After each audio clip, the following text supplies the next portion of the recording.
sisters, this is not the realm of trial and error. These men were custodians of the mysteries of the kingdom. Are we together? Archbishop Benson Idahosa went round the world as an African. No land could resist him. I remember one time Hinn was laying hands on people, and he got to Archbishop Benson Idahosa and he removed his cap. When Hinn touched him, he fell under the anointing and he put his cap back. He said, thank God it was an African that drew you.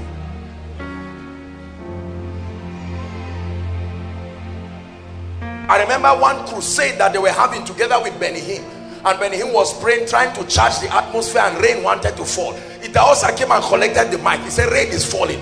Those who are sick, lay your hands there. There was no time to waste. He didn't ask them whether they had faith or not. He understood a system to force their miracle. A guy's face was bent and he came to him for healing, and he said, look up. And the guy looked up. He said, God, this is your image. If this is how you look, leave this man like that.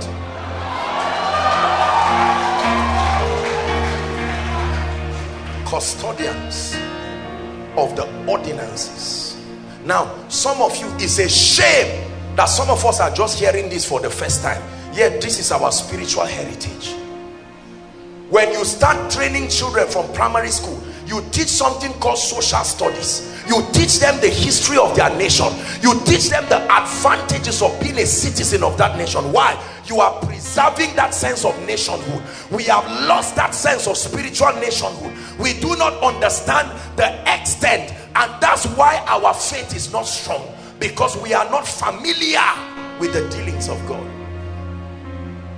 Today someone is favored in 1 month, he becomes prosperous, and we shout about it. We insult fathers of faith for buying just a little land.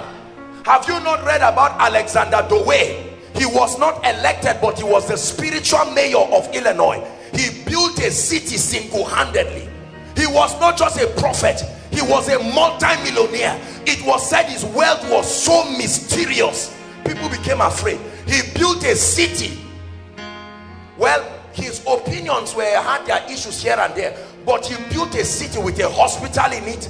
Today it's still called Zion City in Illinois. You get there, once it was 12 on the dot, everywhere around the city you had to stop and pray. Once upon a time, Catherine Kuhlman was teaching, and someone came into the meeting. Maria Woodward Eater was teaching, and someone came and was laughing at her. And the moment she was laughing at her, she said, God judge you. Her tongue swelled up immediately to be bigger than the size of her head. After 3 days of prayer warriors praying, that tongue refused to go down, and they advised the person to come and apologize. We came before the church and apologized to her. She laughed and slapped the tongue. It went down in their presence. Are we together? These people, it was their life. It was not show.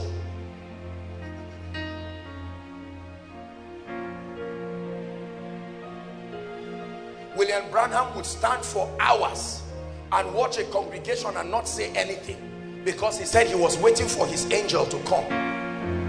You say you are seeing angels today, they say you are diabolic. You collected power from somewhere. This guy stood and did not do anything, and then eventually, all of a sudden, a physical wind will start blowing in the church, physically, and all of a sudden he will say, here comes the angel, and turn and start giving a level of word of knowledge and prophecy that very few people on earth will ever get there. There is no mortal man on earth now I know who is working in William Branham's dimension of prophetic accuracy. They did not have videos to capture their meetings. Strange manifestations.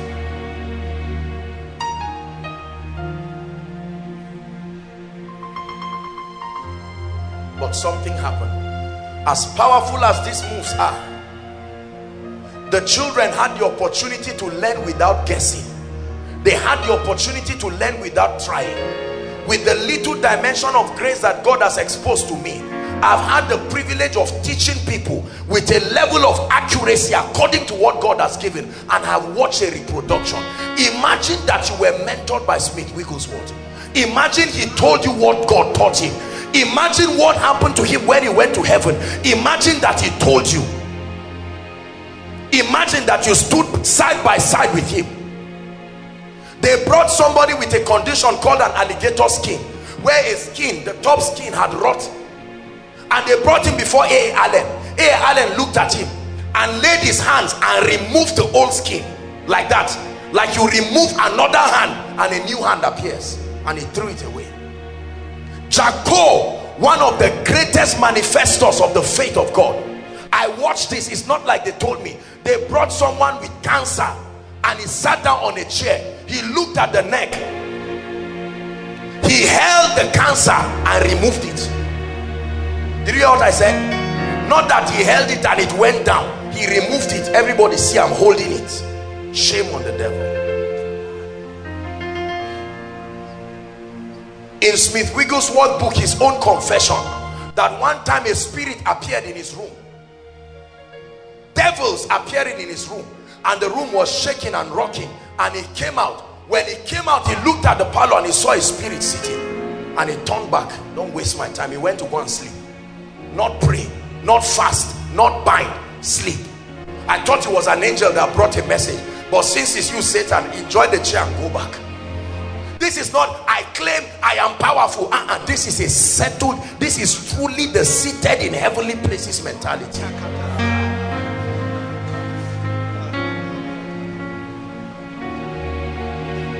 We are missing something. The little we have been able to capture is what we are bragging with, but there must be a system.